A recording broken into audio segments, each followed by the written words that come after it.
Assalamualaikum warahmatullahi wabarakatuh. Kami dari kelompok 1 akan mempresentasikan tentang definisi dan ragam kampanye PR.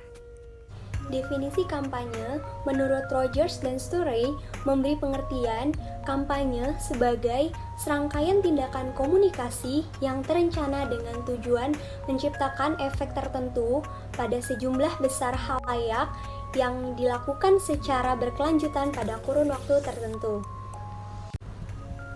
Definisi kampanye PR. Kampanye public relation atau PR campaign dalam arti sempit bertujuan meningkatkan kesadaran dan pengetahuan khalayak sasaran atau target audience untuk merebut perhatian serta menumbuhkan persepsi atau opini yang positif terhadap suatu kegiatan dari suatu lembaga atau organisasi atau corporate activities agar tercipta suatu kepercayaan dan citra yang baik dari masyarakat melalui penyampaian pesan secara intensif dengan proses komunikasi dan jangka waktu tertentu yang berkelanjutan. Selanjutnya, saya akan menyampaikan tentang jenis kampanye berdasarkan isinya. Terbagi menjadi 3. Yang pertama ada kampanye positif, yang kedua ada kampanye negatif, dan yang ketiga ada kampanye hitam. Yang pertama, kampanye positif. Kampanye positif adalah kampanye yang berisi tentang pengenalan produk atau seseorang yang dikampanyekan. Pada umumnya, kampanye positif ini berisi tentang informasi yang baik-baik. Yang kedua, ada kampanye negatif. Kampanye negatif biasanya dilakukan oleh kompetitor, di mana isi kampanye negatif ini biasanya berupa kekurangan suatu produk ataupun seseorang. Namun yang perlu kalian ingat, kampanye negatif ini berdasarkan data dan fakta yang sudah ada sebelumnya. Selanjutnya, yang ketiga ada kampanye hitam. Kampanye hitam adalah kampanye yang bertujuan untuk membunuh karakter seseorang atau produk yang menjadi kompetitor. Namun, kampanye hitam ini berisi tentang fitnah, kebohongan, ataupun tuduhan tanpa adanya bukti. Jadi yang harus kalian garis bawahi di sini, perbedaan antara kampanye hitam dan kampanye negatif.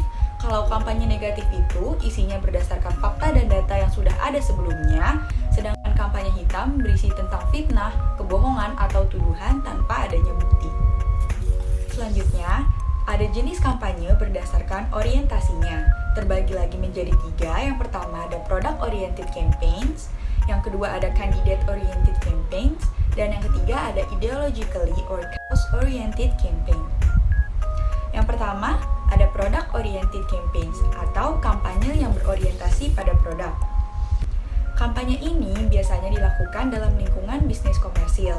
Tujuannya adalah membangun citra positif terhadap produk yang akan disalurkan kepada masyarakat.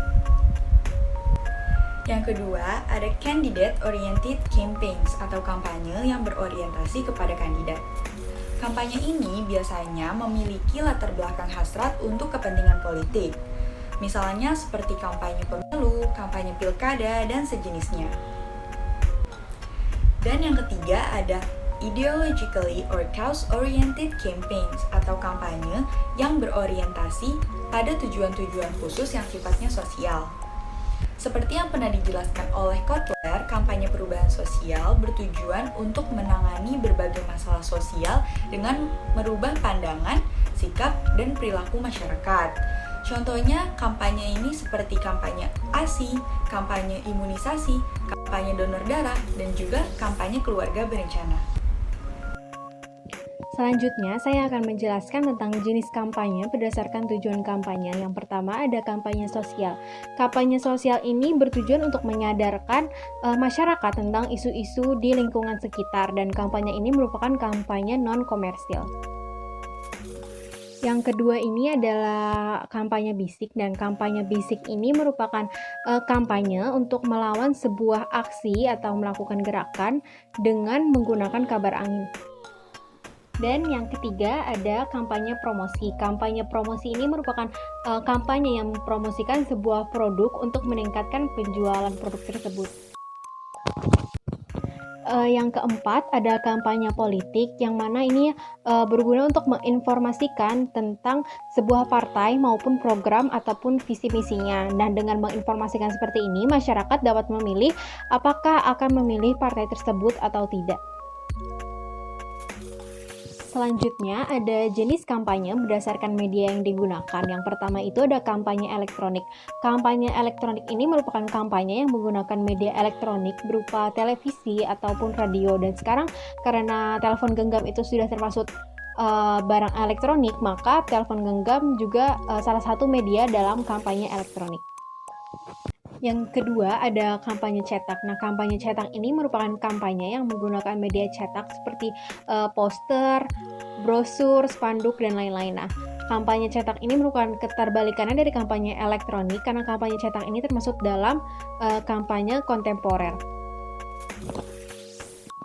Yang ketiga yaitu kampanye tatap muka. Kampanye tatap muka ini biasanya dilakukan ketika akan dilakukannya pemilihan umum. Nah, kampanye tatap muka ini dapat berupa seperti orasi atau debat atau belusukan. Pokoknya segala sesuatu yang terlibat di lapangan itu merupakan kampanye tatap muka.